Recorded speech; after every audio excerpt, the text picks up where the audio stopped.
Iran में अयतुल्ला Khamenei की मौत के बाद क्या दुनिया थर्ड वर्ल्ड वॉर की दहलीज पर पहुंच चुकी?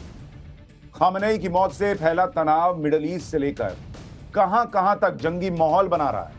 आखिर 5 घंटे में कैसे तेल अवीव से लेकर वॉशिंगटन डीसी तक सैकड़ों कम्युनिकेशन में खामनेई का डेथ वारंट लिख दिया गया। आज आपको पाठशाला की एक्स्ट्रा क्लास में यह सब बताने जा रहा हूं। यह भी बताऊंगा कि खामनेई की मौत के बाद पाकिस्तान के फील्ड मार्शल मुनीर की घिघी क्यों बन गई। जो खबरें आ रही हैं उसके मुताबिक तो पाकिस्तान में सेना के भीतर ही बगावत का खतरा मंडराने लगा। आज की एक्स्ट्रा क्लास में वर्ल्ड वॉर 3 की आहट से लेकर after the death of ayatollah Khamenei इस सिचुएशन के चैप्टर्स होंगे, जियोपॉलिटिक्स के सारे टॉपिक्स होंगे। लेकिन पहले इस वक्त की बिग ब्रेकिंग न्यूज।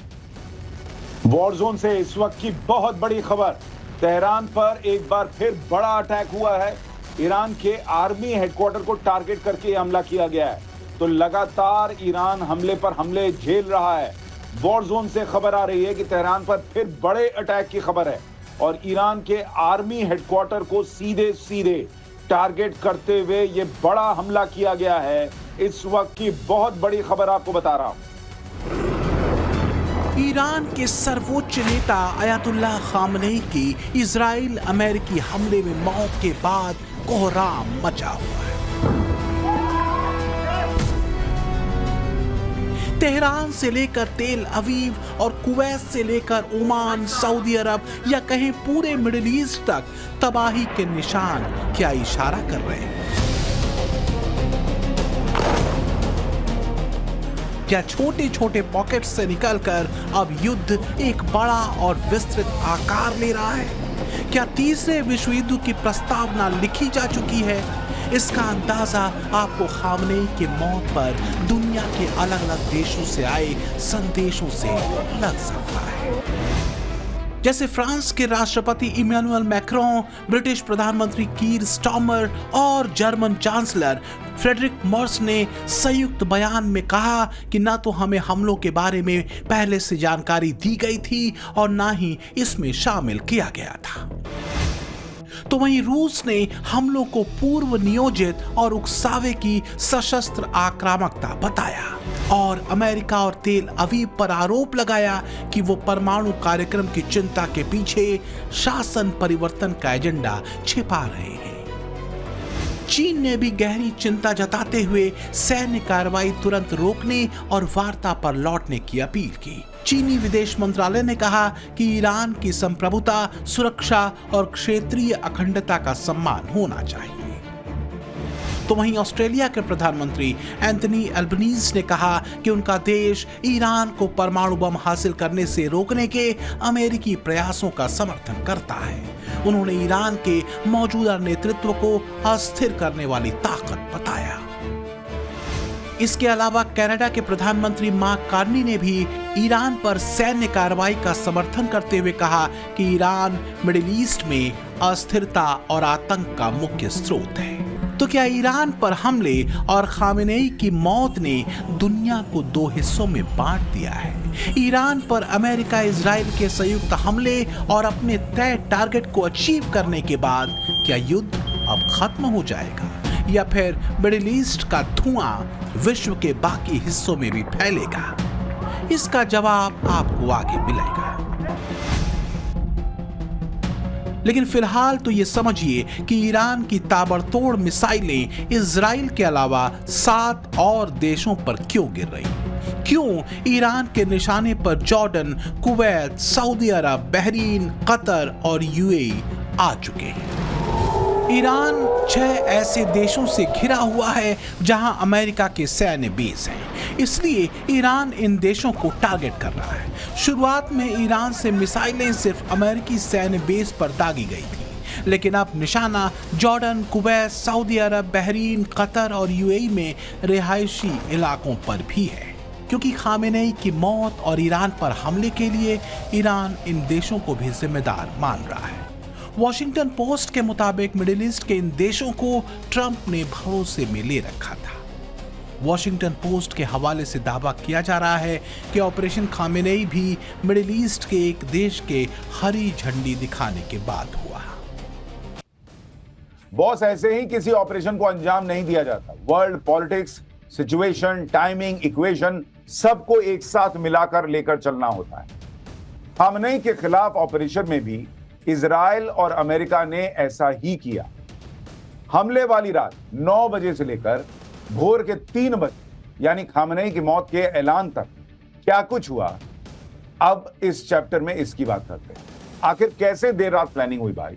इस प्लानिंग में मिडिल ईस्ट के देशों को क्या अमेरिका ने कॉन्फिडेंस में लिया था, नहीं लिया था? टर्की का रोल क्या था? क्यों यहां बड़ा संदेहास्पद हो गया है टर्की का रोल? यह सब भी आपको बताऊंगा। रात 9:38 पर आखिर ऐसा क्या हुआ कि ट्रंप अचानक सुपर एक्टिव हो गए? किसका फोन आया था भाई? क्या बात हुई? ट्रंप ने टर्की को फोन क्यों किया था और कहां से यह सिग्नल मिला कि तेहरान में 30 बमों के साथ तगड़ा प्रहार हुआ? ये सब आपके लिए लेकर आया हूं। लेकिन इस वक्त की एक और बड़ी खबर आ रही है। एक और बड़ी खबर, हमले में ईरान के पूर्व राष्ट्रपति अहमदीनेजाद की मौत की खबर आ रही है। इजराइल अमेरिकी अटैक में अहमदीनेजाद की मौत हो गई है। ईरान के राष्ट्रपति मसूद पेजेश्कियन की अपील है कि दुश्मनों के खिलाफ एकजुट होना होगा। यानी ईरान पर लगातार हमले बढ़ते जा रहे हैं।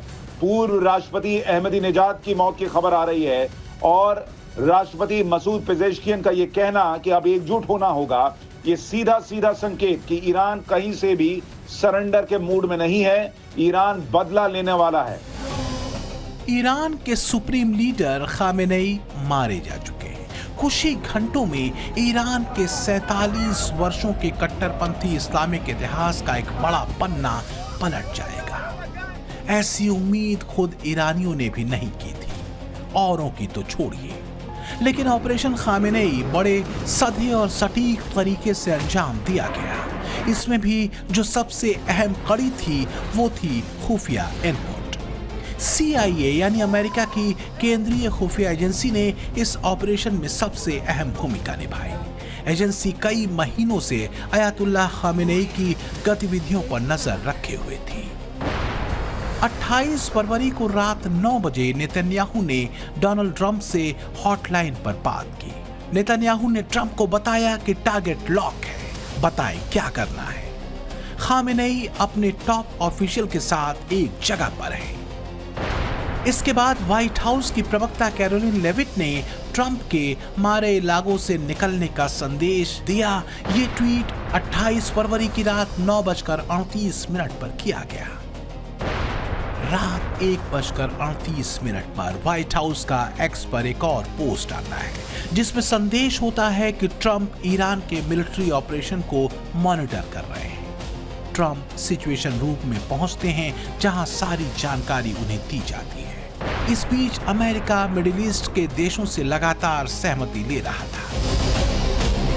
व्हाइट हाउस की प्रवक्ता कैरोलिन लेविट ने रात 2:23 पर एक और पोस्ट सोशल मीडिया एक्स पर डाला जिसमें उन्होंने जानकारी दी कि ट्रंप ने यूके, कुवैत और टर्की के लीडर से बात की है।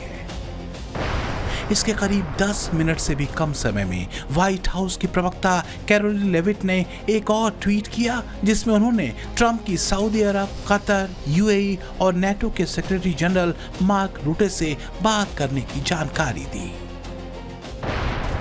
कई इंटरनेशनल मीडिया की रिपोर्ट्स में यह दावा किया गया है कि सऊदी प्रिंस ने ट्रंप को सहमति दी। वॉशिंगटन पोस्ट ने तो यह दावा किया है कि सऊदी अरब के प्रिंस ने इशारा किया, तब ट्रंप ने तेहरान में खामेनेई पर हमले की तैयारी को ग्रीन सिग्नल दे दिया। एक के बाद एक 30 बम पूरे परिसर पर आसमान से बरसे। हर जर्रा, हर कोना जैसे बमों की गर्मी से उबल पड़ा। तेहरान में खामेनेई के हेडक्वार्टर में उस वक्त आयतुल्लाह अली खामेनेई के अलावा मोहम्मद बाकपुर जो IRGC के कमांडर इन चीफ थे वो मौजूद थे। रक्षा मंत्री अजीज नासिर जादेह मौजूद थे। एडमिरल अली शमखानी मौजूद थे जो सैन्य परिषद के प्रमुख थे। इसके अलावा सैयद माजिद मौसावी थे जो IRGC एयर स्पेस फोर्स के कमांडर थे और साथ ही ईरान के उप खुफिया मंत्री मोहम्मद शेराजी भी बैठक में शामिल थे। तभी आसमान से बम बरसाए गए।